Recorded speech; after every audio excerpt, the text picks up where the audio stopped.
গভীর রাত, আনুমানিক তখন 3টা বেজেছে। প্রিয়ন্তীদের বাসার সবাই তখন ঘুমে অচেতন। শুধু জেগে আছে প্রিয়ন্তীর একজোড়া ছলছলে চোখ। ঘরে সবার কোলাহল থেমে গিয়েছে আগেই, তবু দরজাটা খুলে একবারের মতো ঘরের পরিবেশটা দেখে নিল প্রিয়ন্তী। এরপরেই খাটের নিচে লুকিয়ে রাখা ব্যাগটা বের করে চুপচাপ দরজা খুলে বাসা থেকে বের হয়ে যায় প্রিয়ন্তী। এতপর ভোর 5টার চট্টগ্রাম টু ঢাকায় ট্রেনে উঠে পড়ে প্রিয়ন্তী। ট্রেনটা ঝকঝক করে নিজ গতিতে চলছে। প্রিয়ন্তী মাঝদিকের একটা বগিতে উঠে চাদর গায়ে দিয়ে বসে থাকে। হঠাৎ প্রিয়ন্তীর ফোনের রিং বাজল। ফোনটা রিসিভ করলো। ফোনের ওপাশ থেকে কেউ একজন বলতে লাগলো, বের হয়েছেন? হ্যাঁ, ট্রেন কখন ছাড়লো? 15 মিনিট আগে। আপনি এখনো সজাগছে? নামাজ পড়তে উঠেছিলাম, তারপর আর ঘুমানো হয়নি। আচ্ছা, রাখি এখন। ওকে, পৌঁছে মিস কল দেবেন। আর একদম টেনশন নেবেন না, আমি কখনো আপনার ক্ষতি চাই না। হুম। প্রিয়ন্তী ফোন কেটে দেয়। সকাল হয়ে এসেছে। রাতে মেয়েটা একদম ঘুমায়নি। কেটে কেটে একাকার করে ফেলেছে সব। ঘুম পাচ্ছে না প্রিয়ন্তীর। 3 মান্থ আগে কলেজে অ্যাডমিট হয় প্রিয়ন্তী। প্রিয়ন্তী শুধু যে লেখাপড়া বা চেহারায় ভালো ছিল তেমনটি না, অনেক ভালো গান জানতো প্রিয়ন্তী, সেই সাথে নাচও। নতুন ভর্তি হলেও প্রিয়ন্তীর বন্ধুদের রিকোয়েস্টে কলেজের সাংস্কৃতিক অনুষ্ঠানে গান ও নাচে অংশগ্রহণ করে।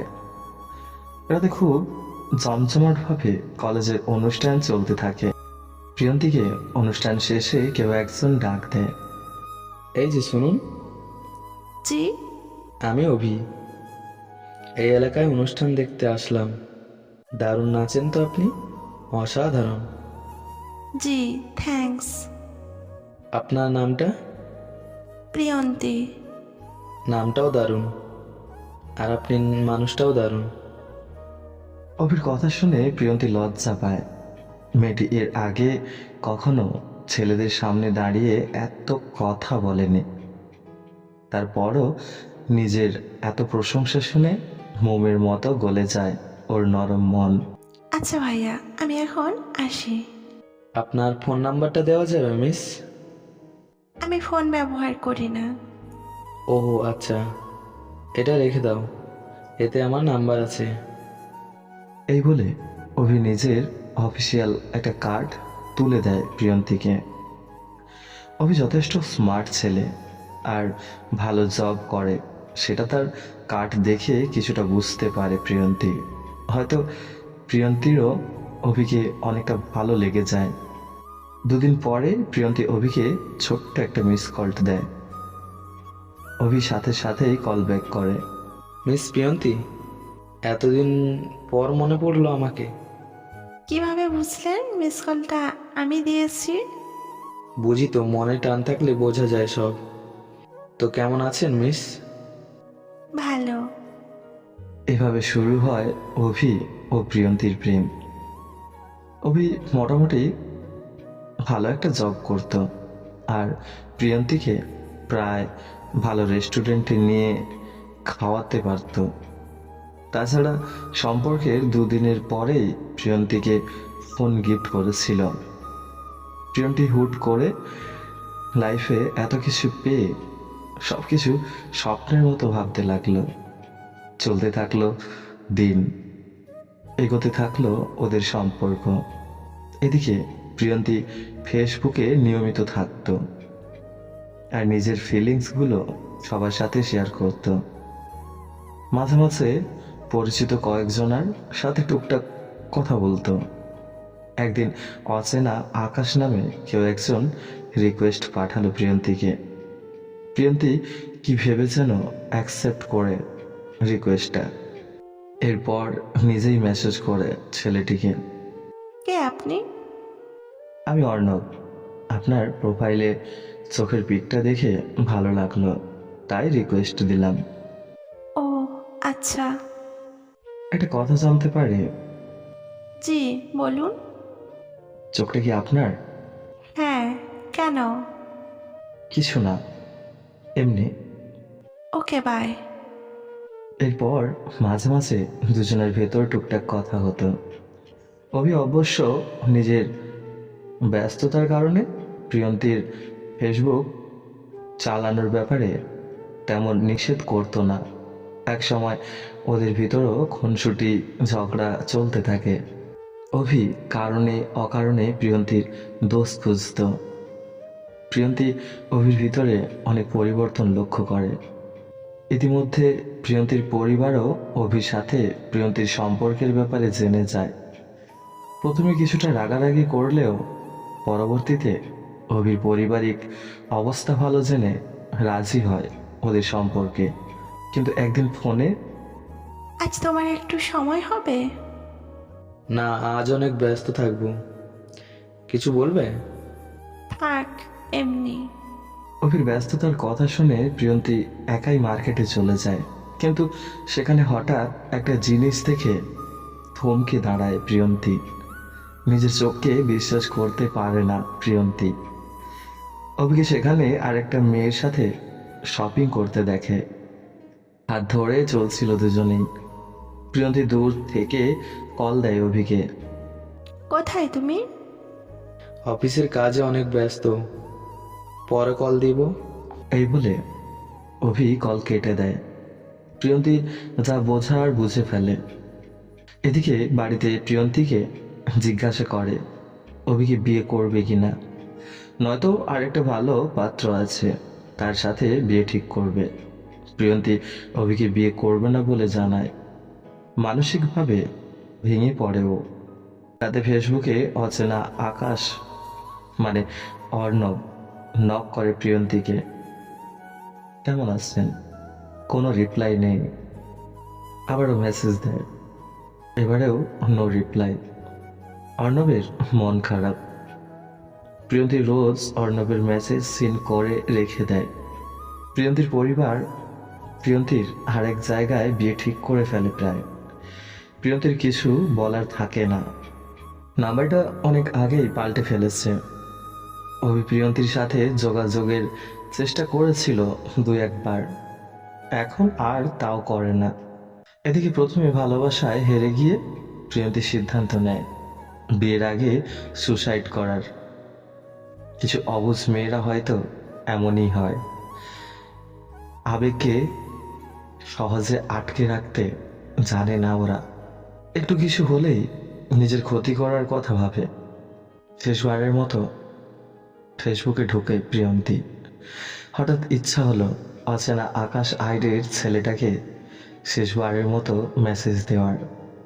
ছেলেটা অধিকাংশ সময়ই অনলাইনে থাকতো আর টুকটাক কবিতা বা গল্প লিখত।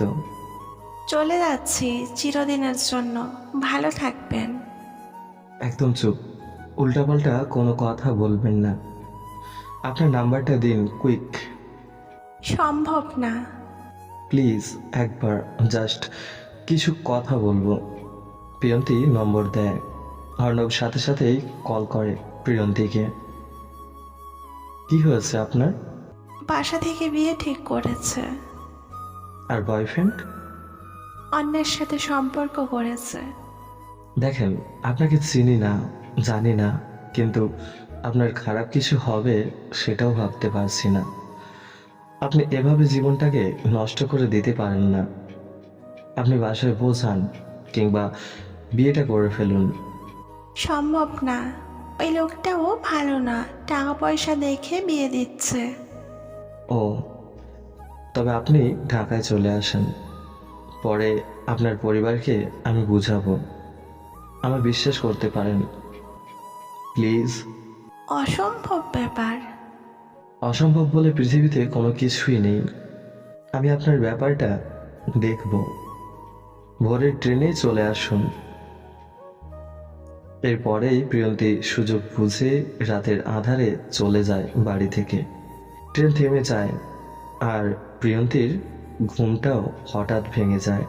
পুরানো কথা ভাবতে ভাবতে কখন সে প্রিয়ন্তী ঘুমিয়ে পড়েছিল তা নিজেও বুঝতে পারেনি। ফোন হাতে নিয়ে দেখে 7টা মিস কল অর্ণবের নম্বর থেকে। কল ব্যাক করে প্রিয়ন্তী। কোথায় আপনি?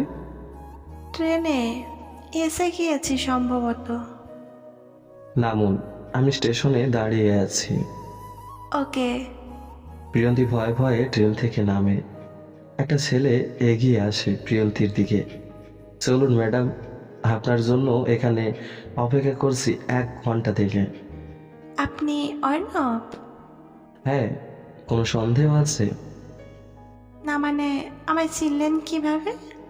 চোখ দেখে। চোখ দেখে মানুষ চেনা যায়?